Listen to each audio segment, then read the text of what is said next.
Ang karaniwang paniniwala ng Pinoy o iba pang bansa tuwing Halloween o araw ng mga patay daw, naglalabasan ang iba't ibang elemento at kaluluwa. Pero ayon sa Feng Shui na isang paniniwala ng mga Chino, tuwing Agosto raw ito nangyayari.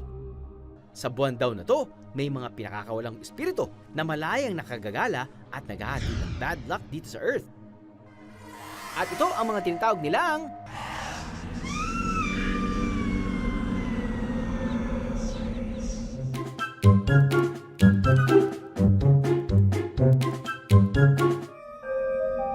August ay pinaniniwalaan na ghost month ng mga Taoist at Buddhist. Na sa second quarter ng taon at 7th month from the beginning of Chinese lunar calendar ang month of August. Ayon sa Chinese belief, during this month ay nakakawala raw ang spirits na nasa eternal torment.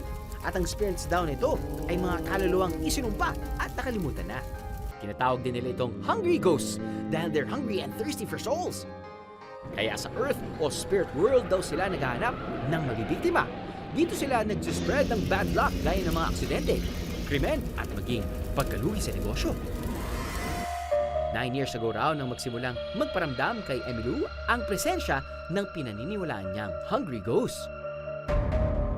Sa paniniwala sa Feng Shui, sinasabing hindi raw dapat nagsuswimming tuwing Ghost Month. Attracted daw kasi ang mga uhaw na ghosts sa bodies of water. Pero ginawa pa rin daw ito ni Emilu. Kaya ayon sa kanya, doon nagsimula ang lahat. 2010 po kasi, napag-decide namin ng family ko na doon kami mag-vacation sa may isang resort. Tapos and then, ayun, during that time, hindi ko pa po alam na merong ghost month na tinatawag or kung ano mang meron doon. Pagdating pa lang po doon sa place, parang ang weird-weird na ng feeling ko na parang something creepy na doon sa lugar na parang naninindig yung balahibo ko. Tapos parang hindi ako mapakali. Tapos everywhere ako pumunta or tumingin, parang feeling ko may nakatingin sa akin. Tapos feeling ko parang merong something out there. Kaso hindi ko lang ma-specify kung ano. Basta yung weird ng feeling andun siya. Tapos so during that first night, hindi rin ako nakatulog. Namamasyal kami, picture-picture sa every location po doon. Ito na po, nung umuwi kami sa bahay after that vacation, sinalin ko na yung lahat ng pictures dun sa computer. Then, napansin ko po, dun with regards dun sa mga picture lahat na tinake namin sa Boracay, from 6 p.m. onwards, nakita ko there was maraming orb ng ball dun sa mga likod ng mga picture namin. Hindi na raw ikinagulat ni Emilu ang mga lumabas sa kababalaghan sa pictures niya dahil nga nararamdaman naman daw niya ang presence ng hungry ghost. Nag-decide ako na i-enlarge siya kasi parang nakakakita ko ng parang face, so ina-enlarge namin. With every orbs na in-enlarge namin, may iba't iba akong face kami nakita. Pero ano kaya ang mga imahe ito? Mula na mangyari ito, nagsimula na ring managinip ng masama si Emilu. After that, dun na rin nag-start yung every night parang hinahunt ako sa dream. Minsan may mga warriors pa, may mga asong parang warrior sila. Then hinahunt nila ako.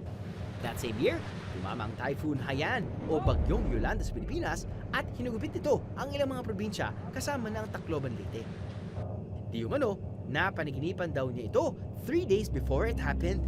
Nung panay-panay na yung dreams na yun, that's the time na I decided na mag-seek ako ng help sa isang expert.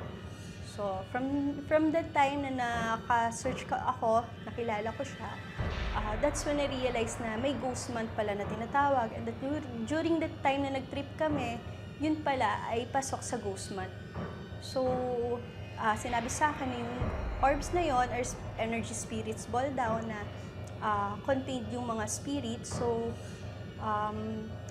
yung time na yon na nakita sila sa mga pictures, ibig sabihin, that's the time na nakascatter sila. Ang nangyari kay Miss N, sa picture nila, may mga sumama na hindi normally madaling maipaliwanag.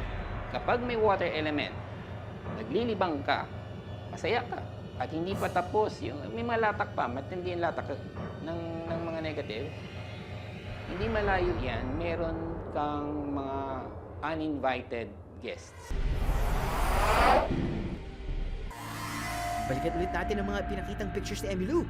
Ipinasuri namin ito sa isang photo expert at ito ang napag-alaman namin. Based doon sa mga picture na pinadala sa atin, hindi naman siya edited. May tawag sila dyan, tawag nila dyan is mga orbs daw sa mundo ng paranormal. Pero sa atin, mga artifacts din. Sa photography kasi, may tinatawag tayong backscatter. Pero sa images kasi, meron tayong mga hindi nakikita na lumulutang-lutang sa paligid. Ano yung mga dust, pollen, technically mga alikabok na nasa paligid natin. Pag ito tinamaan ng isang ilaw, nagiging reflective siya. So nagba-bounce back yung reflection ng image doon sa sensor ng camera.